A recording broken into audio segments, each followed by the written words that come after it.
안녕하세요. 오늘은 실패한 교육자, 세일즈맨의 죽음이라는 주제를 가지고 이야기해 보려고 합니다. 이 책의 원제는 그냥 세일즈맨의 죽음이에요. 근데 제가 이 책을 읽고 느낀 거는 이 책의 주인공이 좀 실패한 교육을 자녀들에게 한 것 같아서 앞에다 부제를 실패한 교육자, 세일즈맨의 죽음이라고 붙였습니다. 이 책의 이렇게 뒷면에 보시면은 무너진 아메리카 드림의 잔해 속에서 허망한 꿈을 쫓는 소시민의 비극이라고 적혀 있었어요. 그래서 위대한 캣츠비랑 비슷한 내용이 아닐까라는 생각을 가지고 책을 읽기 시작했습니다. 그런데 책을 쭉 읽어가다 보면은 이거 교육서 아니야? 이거 맞네, 교육서 라는 생각을 떨쳐버릴 수가 없더라고요. 그래서 저는 이 책을 여러 가지로 해석을 할 수가 있잖아요. 그런데 저는 이 책을 윌리의 잘못된 교육이라는 부분에 초점을 맞춰서 한번 이야기해 보려고 합니다. 학생을 교육시킬 때나 자녀들을 키울 때 우리가 쉽게 저지를 수 있는 실수들이 여기에 소개되고요. 그 다음 그러한 실수들로 인해서 어떠한 결과가 초래되어질지에 대한 얘기들이 아주 자세히 잘 보여지고 있습니다. 그래서 자녀가 있으신 분들이나 아니면 가르쳐야 할 학생들이 있으신 분께 아주 강추하는 책입니다. 앞으로 저는 윌리의 실패한 교육을 초점으로 해서 이야기를 진행할까 합니다. 근데 이야기에 앞서 아직 책을 못 읽으신 분들을 위해서 간단하게 이 책의 줄거리를 먼저 이야기해 드리려고 합니다. 63세의 윌리 로먼은 거의 해고될 위기에 있고 아들 둘도 제 역할을 못하고 있습니다. 큰 아들 비프가 훌륭한 미식축구 선수가 될 것이라고 많은 기대와 희망을 가졌었지만 이제는 만나기만 하면 으르렁거리는 사이가 되었습니다. 윌리는 변화하는 세상에 적응하지 못한 채 결국은 회사로부터 해고 통지를 받습니다. 또한 잘못된 사랑의 방식으로 키운 아이들에게서도 외면당합니다.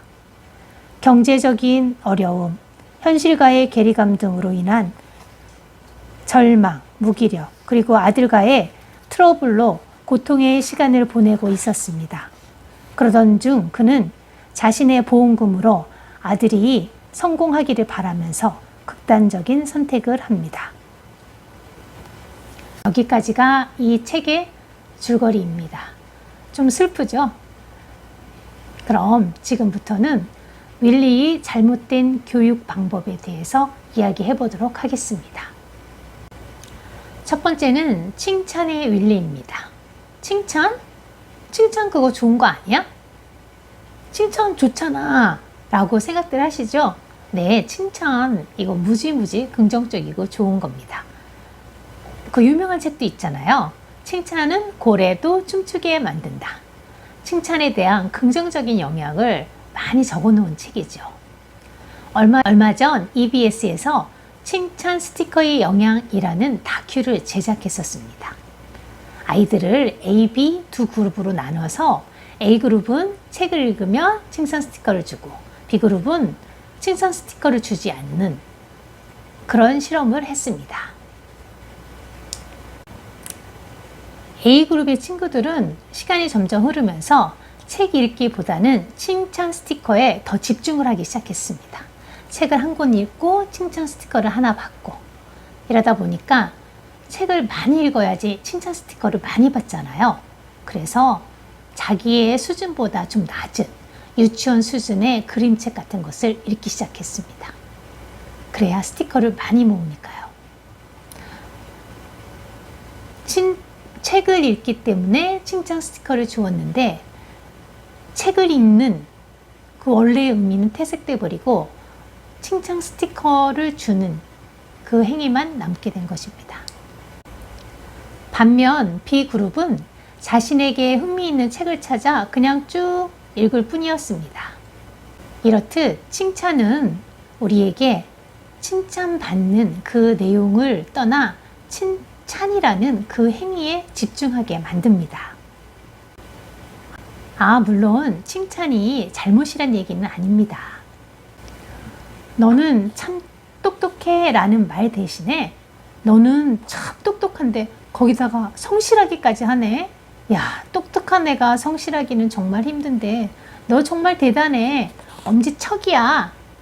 비프, 너는 잘생긴 데다가 좋은 점수를 위해서 이렇게 열심히 노력까지 한다니 너는 정말 멋진 내 아들이야. 엄지척. 이렇게만 말해줬어도 비프는 수학에서 F를 받지 않았을 테고, 그러면 원하는 대학에 입학했을 거고 계속해서 축구 선수로 성공한 삶을 살 수 있었을 겁니다. 칭찬은 사람에게 자신감도 줄 수 있지만 교만도 줄 수 있다는 것을 항상 염두해야겠습니다.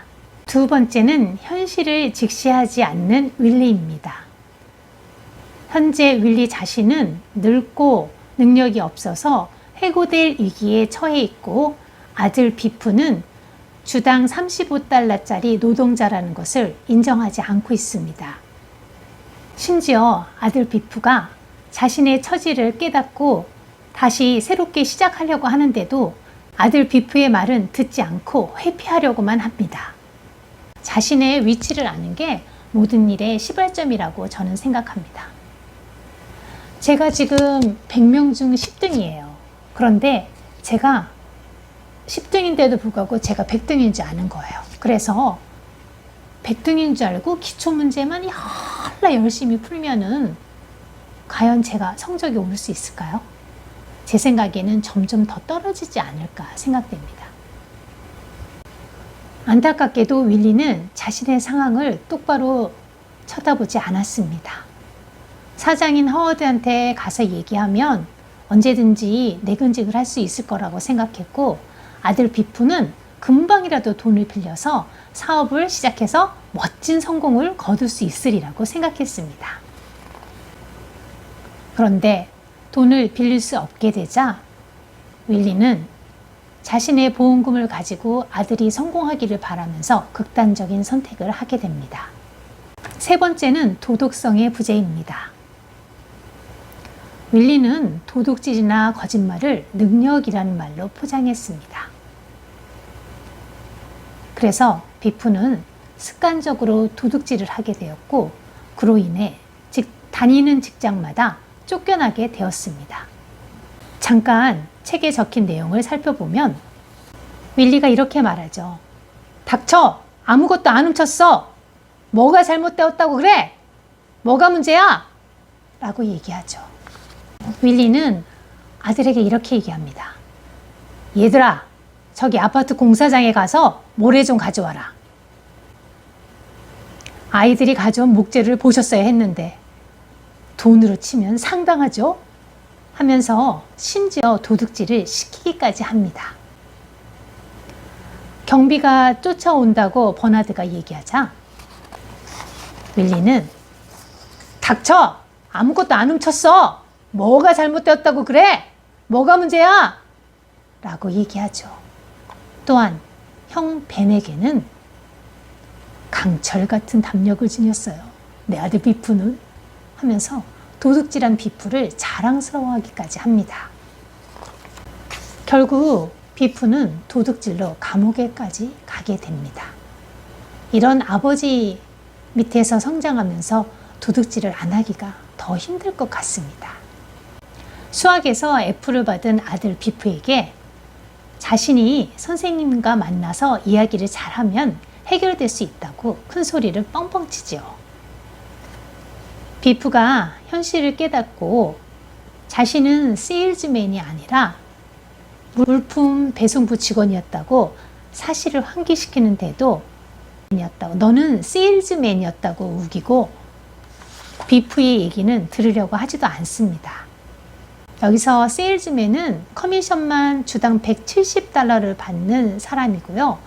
물품 배송원은 주당 35달러를 받는 사람을 대표하는 것 같습니다. 요새로 바꿔 말하면 마트 직원인 아들에게 너는 점장이야 라고 말하는 것과 같지 않을까요? 반에서 아들이 꼴등을 해요. 그런데 그 아들에게 야, 너는 꼴등이 아니야. 너는 1등이야. 그러니 스카이 대학 써. 너는 무조건 될 거야. 뭐? 안 됐다고? 알았어. 내가 대학 총장을 만나보지. 이렇게 말하는 거랑 뭐 같은 거 아니겠어요? 이제까지 윌리의 안타까운 점을 교육적인 관점에서 이야기해 보았습니다. 아이를 키우고 있는 우리들이 우리 자신들의 교육 방법을 다시 한번 점검해 볼 수 있는 좋은 책이었지 않았나 싶습니다. 이 책에서 나오는 세일즈맨은 우리가 모두 알고 있는 영업사원이라는 그 뜻을 넘어서는 것 같습니다. 윌리 장례식장을 찾은 친구 찰스의 말을 빌리면 세일즈맨은 인생의 바닥에 머물러 있지 않아. 보트와 너트를 짜 맞추지도 않고 법칙을 제시하거나 치료약을 주는 것도 아니야. 세일즈맨은 반짝이는 구두를 신고 하늘에서 내려와 미소 짓는 사람이야. 사람들이 그 미소에 답하지 않으면 그게 끝이지. 모자가 더러워지고 그걸로 끝장이 나는 거야. 이 사람을 비난할 자는 아무도 없어. 세일즈맨은 꿈꾸는 사람이거든. 그게 필요 조건이야. 라면서 세일즈맨을 설명해 줍니다.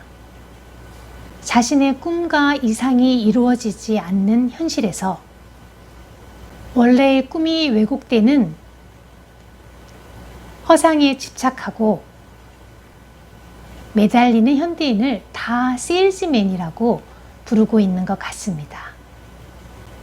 과도하게 SNS에 우리의 플렉스한 모습을 보이려고 하는 우리 모두가 세일즈맨이 아닐까 합니다. 현실에서는 방 한 칸짜리 월세 30만 원 월세에 살지만 SNS 상의 나는 명품 가방을 들고 비싼 레스토랑에서 맛있는 식사를 하는 삶을 살고 있습니다. 실제 나는 워너비 나의 존재 가치를 박탈하는 공포스러운 거죠. 실제의 나, 즉 30만 원짜리 월세방에 사는 내가 나의 워너비인 나, 명품 가방을 들고 럭셔리한 레스토랑에서 맛있는 식사를 하는 나를 박탈하는 공포스러운 존재인 거죠. 방 한 칸에 30만 원짜리 월세에 사는 자신은 진짜 자신이 아닌 거예요. 진짜 나는 럭셔리한 가방을 들고 멋있는 레스토랑에 앉아서 비싼 식사를 하는 모습인 거죠. 나의 가치를 찾을 수 있는 곳은 SNS로 대표되는 허상 속에서만 가능하다고 여기는 거죠. 작가 아서 밀러가 우리에게 하고 싶었던 말은 찰리의 말을 뒤집어 말하는 것이 아니었을까 싶습니다. 즉 볼트와 너트를 채우는 삶을, 법칙을 제시하고 치료약을 주는 삶을 성실하고 끈기 있게 하는 것이 버나드의 경우처럼 꿈을 현실로 만들어주는 방법이란 말을 하고 싶었던 것은 아닐까 하고 생각이 듭니다. 생각보다 쉽고 재밌었던 책이었던 것 같아요. 읽고 나서도 계속 여운이 남고 계속 생각하게 되더라고요. 그래서 혹시 아직까지 한 번도 안 읽어보신 분이 있으면 한번 읽어보셨으면 좋지 않을까 생각됩니다. 한번 읽어보세요. 여러 가지 생각할 거리가 많더라고요. 여기까지입니다. 감사합니다.